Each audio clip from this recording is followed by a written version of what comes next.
Hello friends, welcome to SSC coaching centre. दोस्तों, आज से आपकी क्लास एसएससी सीजीएल के लिए स्टार्ट हो गई है। एसएससी सीजीएल 2024 के लिए जितने भी बच्चे तैयारी कर रहे हैं, हमारे चैनल को आज से ही ज्वाइन कर लीजिए, क्योंकि यहां पर मैं पार्ट वाइज वीडियो बनाऊंगा। तो आज आपका एसएससी सीजीएल 2024 का पार्ट 1 है। इसके लिए मैं अलग से प्लेलिस्ट बनाऊंगा जिसका नाम होगा एसएससी सीजीएल 2024, और उसके अंदर पार्ट वाइज वीडियो बनेगी। जैसे कि आज आपकी पार्ट 1 है, इसी तरीके से रेगुलर वीडियोस आपको मिलेंगी। तो चलिए स्टार्ट करते हैं। पहला क्वेश्चन है, ए और बी काम करते हुए एक काम को 40 दिन में, बी और सी 36 दिन में, और तीनों एक साथ 24 दिनों में कर सकते हैं, तो बी अकेले इस काम को कितने दिनों में करेगा। बोला गया है ए और बी, दो व्यक्ति हैं ए और बी, यानी कि ए प्लस बी, ये दोनों काम को 40 दिनों में कर रहे हैं। ठीक है, 40 दिन में।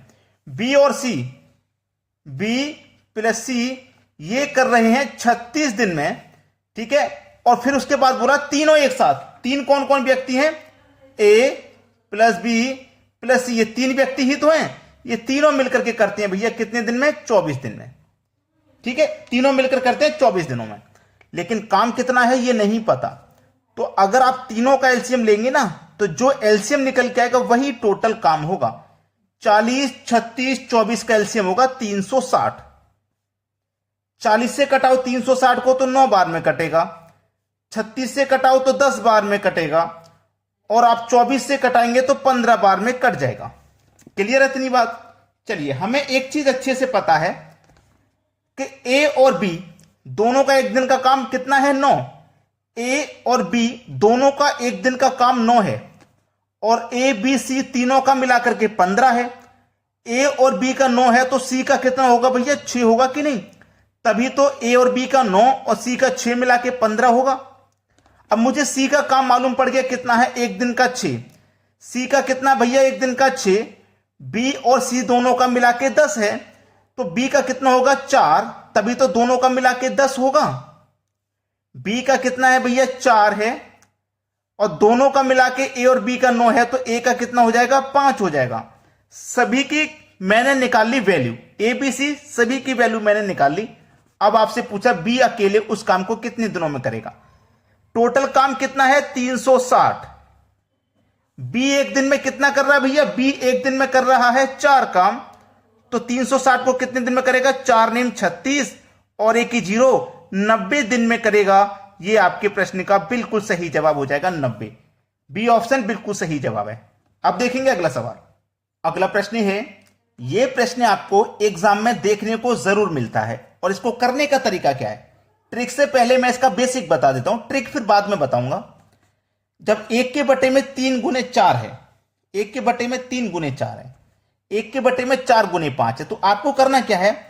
1 के बटे में पहले 3 लिखना है, 1 के बटे में 3, और उसमें से माइनस कर देना है 1 के बटे में 4 को।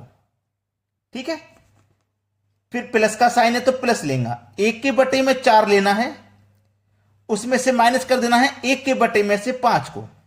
ठीक है, प्लस का साइन है प्लस ले लो, 1 के बटे में 5 लेना है, माइनस कर देना है 1 के बटे में 6 को। प्लस का साइन है प्लस ले लो, 1 के बटे में 6 लेना है, माइनस कर देना है 1 के बटे में से 7 को। प्लस लेना है 1 के बटे में 7 लेना है, माइनस कर देना है 1 के बटे में 8 को। ठीक है, दूसरी संख्या को माइनस कर देते हैं। अब देखने का, माइनस का 1/4 प्लस का 1/4 कट गया, माइनस का 1/5 प्लस का 1/5 ये भी कट गया। ऐसे ही ये भी कटेगा, ये भी कटेगा, बचेगा क्या? 1 के बटे में 8।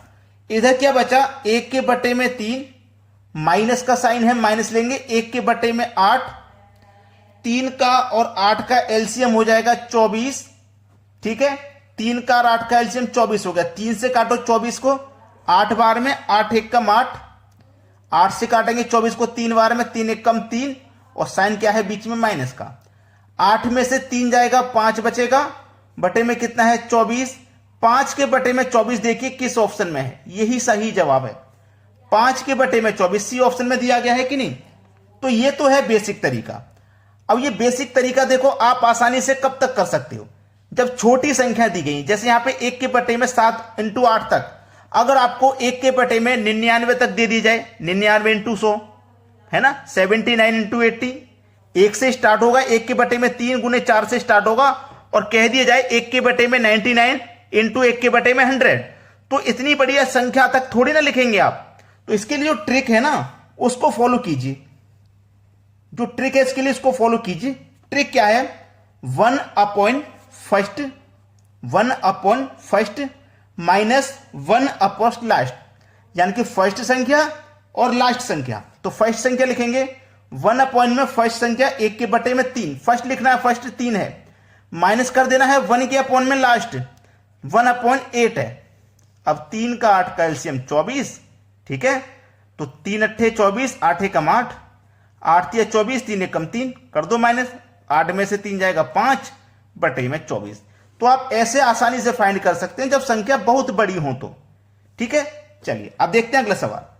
अगला प्रश्न है, एक वस्तु को 8,800 रुपए में बेचने पर हुआ लाभ उसी वस्तु को 7,200 रुपए में बेचने पर हुई हानि की राशि के बराबर है। यदि इसे 9,600 रुपए में बेचा जाए तो लाभ का प्रतिशत क्या है। ऐसा प्रश्न कभी भी मिले, अगर हम 8,800 रुपए में बेच रहे हैं तो जो हमको लाभ हो रहा है, उसी वस्तु को अगर हम 7,200 रुपए में बेचेंगे तो जो हानि होगी वो बराबर होगी।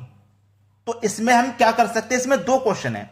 यहां से हमसे लाभ का प्रतिशत पूछ रहा है, हमसे यहां पे प्रिंसिपल भी पूछ सकता है ना, प्रिंसिपल भी पूछ सकता है।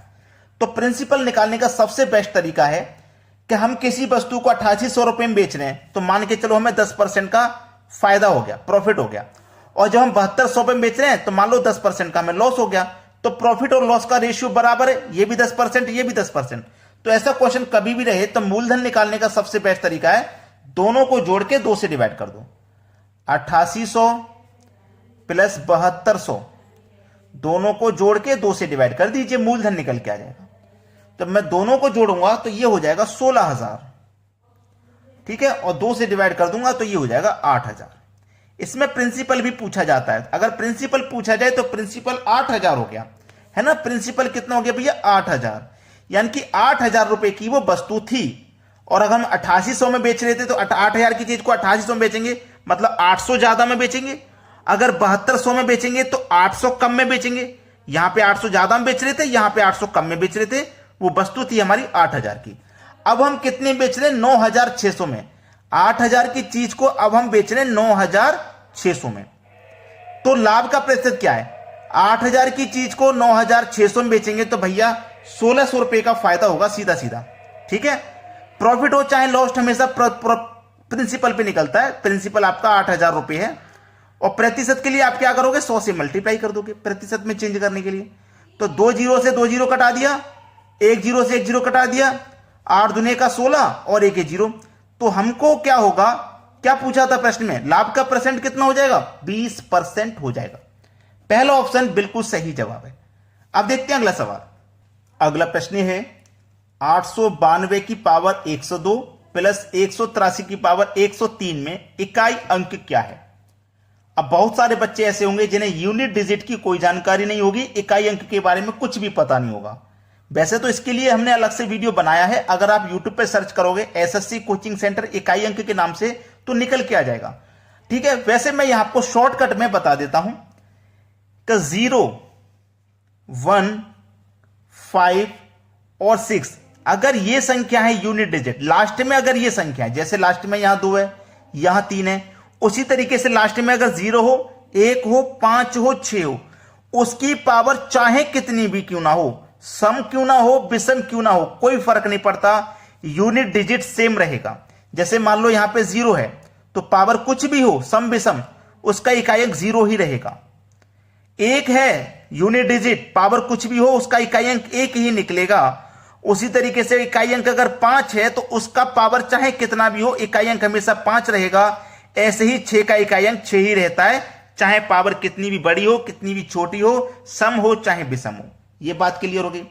इसके बाद में हम समझ लेते हैं 4 और 9 के लिए, ठीक है, 4 और 9 के लिए समझ लेते हैं।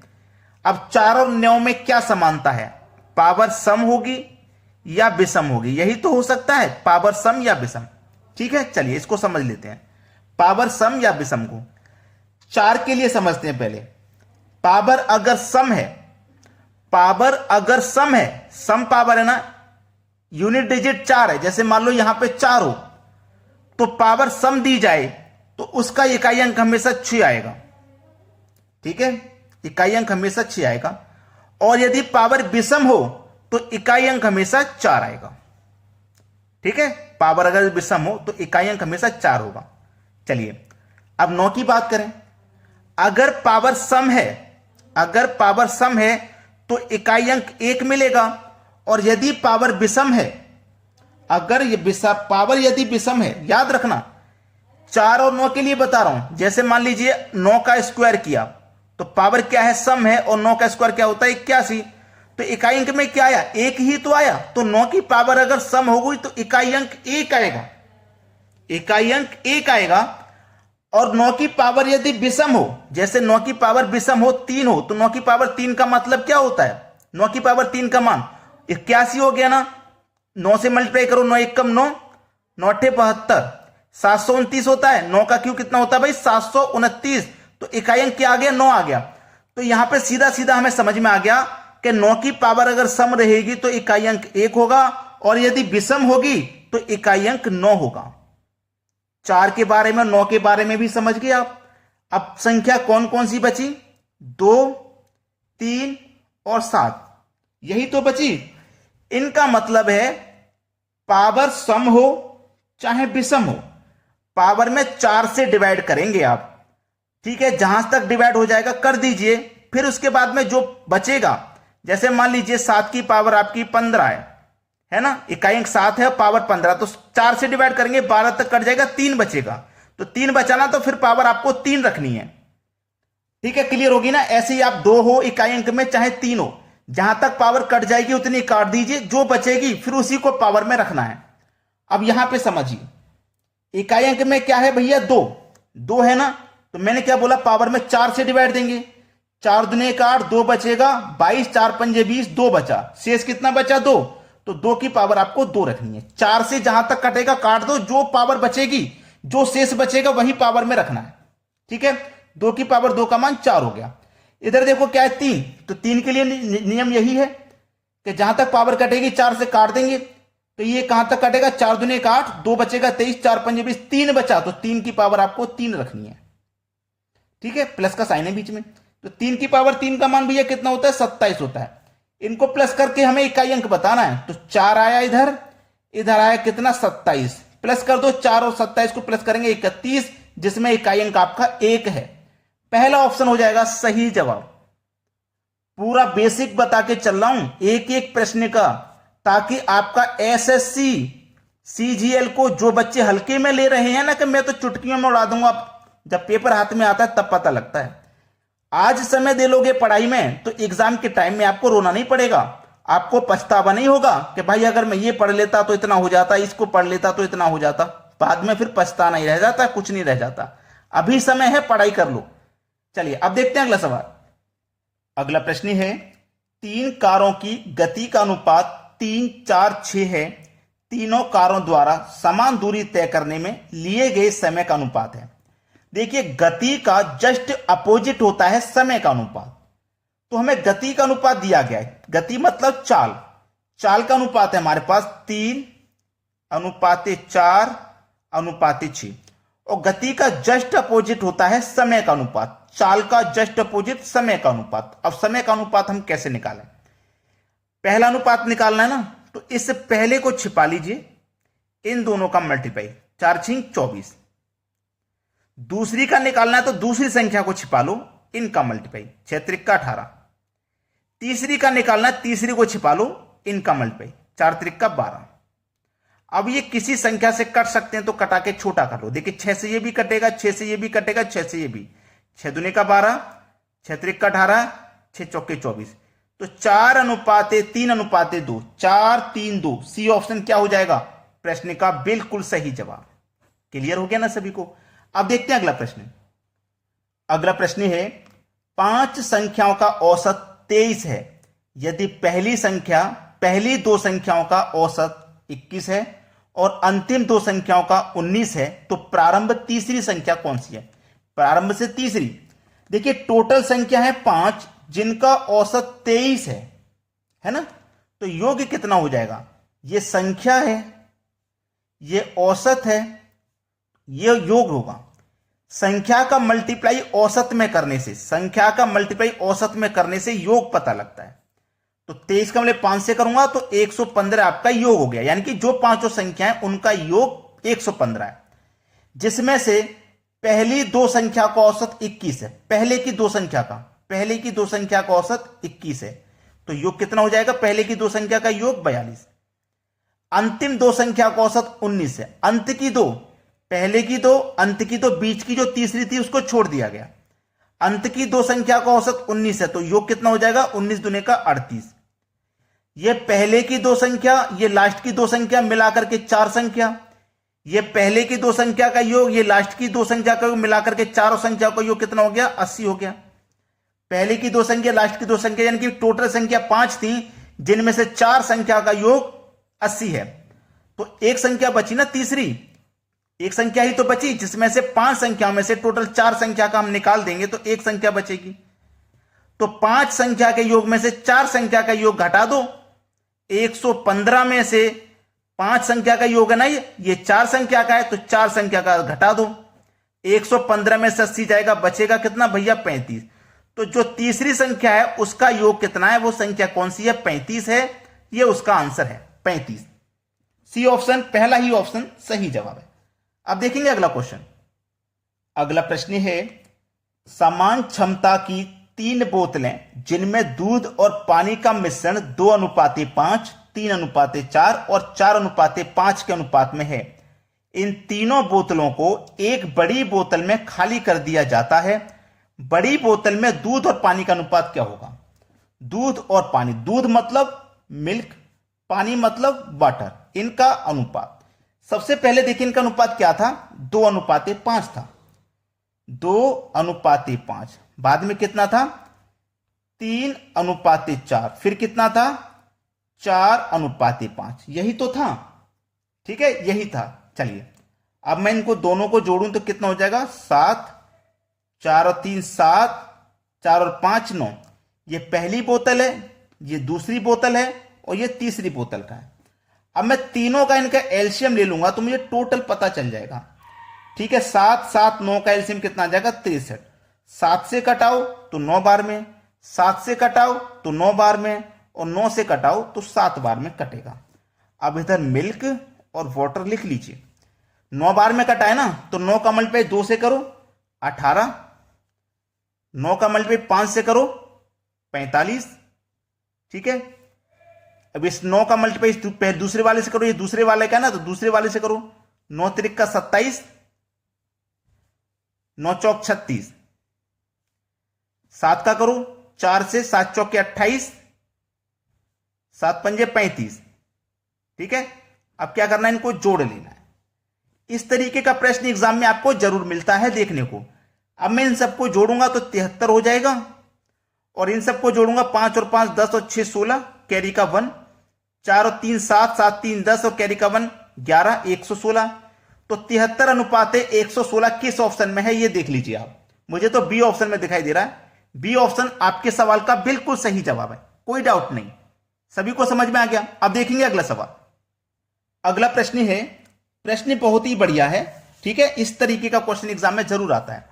7 × 14 × 21 × 770 में शून्यों की संख्या क्या है।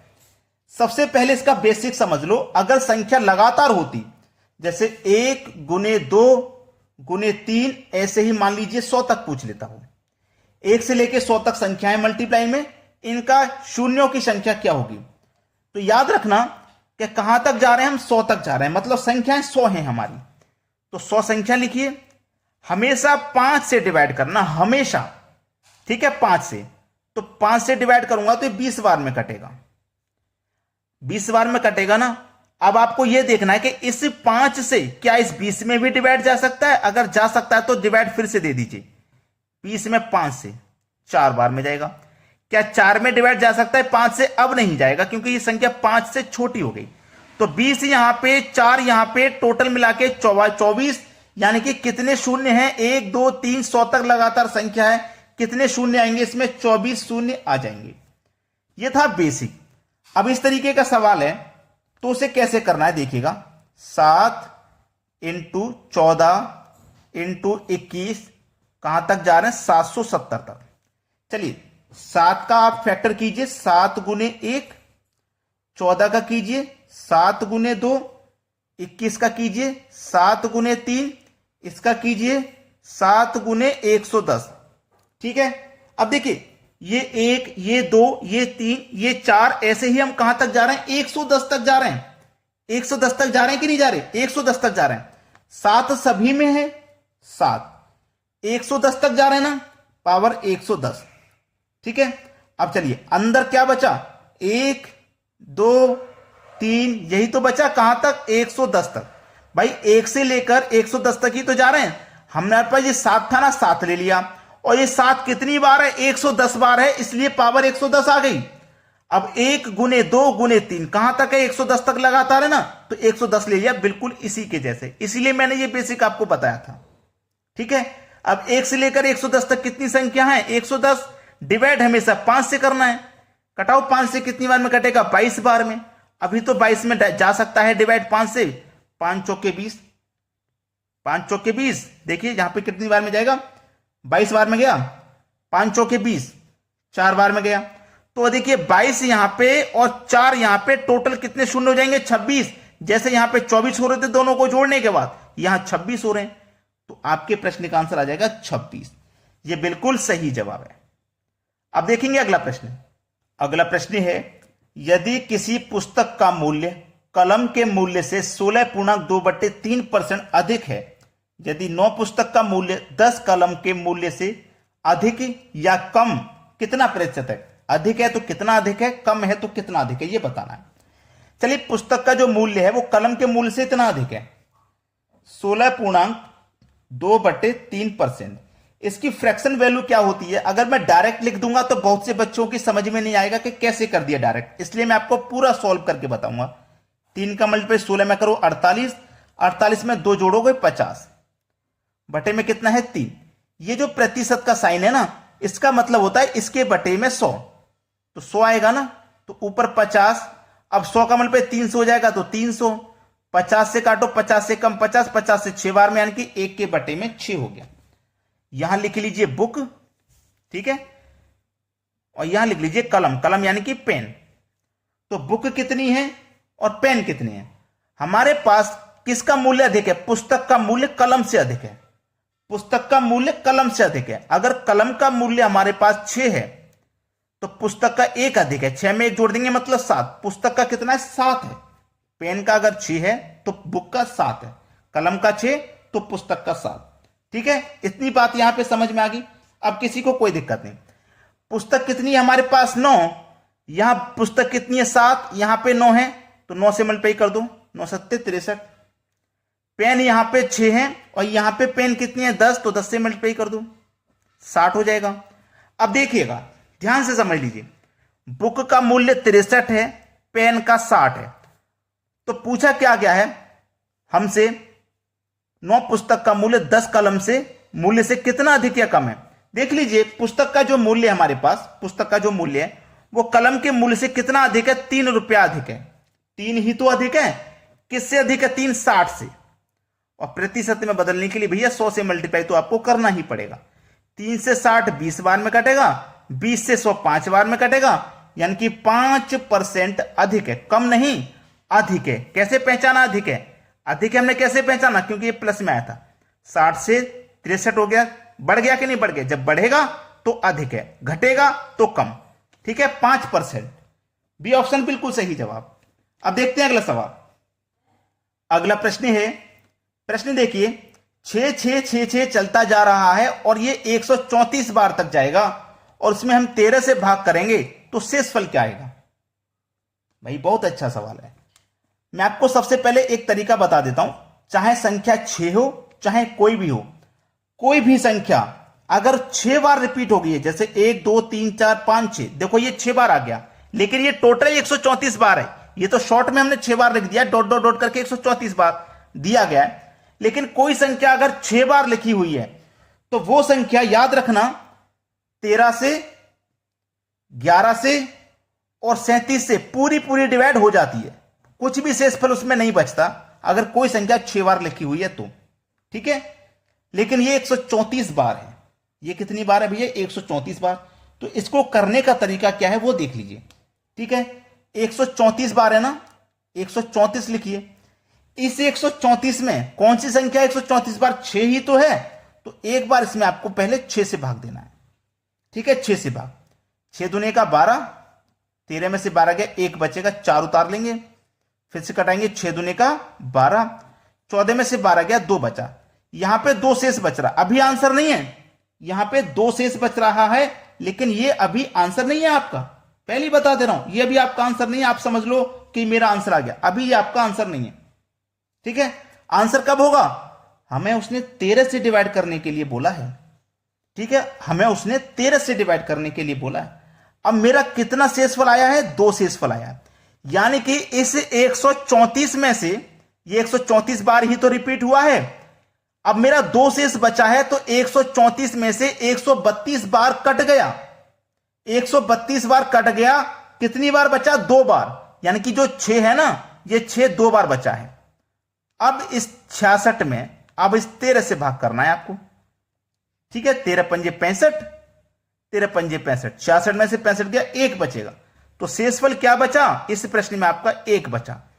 यानी कि कोई भी संख्या जितनी बार जा रही है उसी संख्या से उसमें भाग दे लो, जितना शेषफल बचेगा। 2 शेष बचा है ना, इसका मतलब 2 बार ये संख्या भी बच रही है, तो 2 बार लिख के फिर डिवाइड वाली जो संख्या उससे कटा दो, आंसर समझ में आ जाएगा।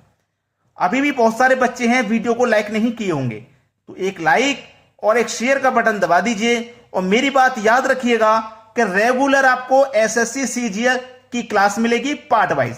आज आपका पहला पार्ट था, रेगुलर पार्ट वाइज आपको वीडियो मिलेगी। इसका प्लेलिस्ट मैं अलग से बना दूंगा, जिसमें जाकर के आप बाद में भी वीडियो को देख सकते हैं। अगर आप कभी नहीं भी देख पाए तो प्लेलिस्ट ओपन करके कभी भी देख लीजिएगा, ठीक है दोस्तों। धन्यवाद।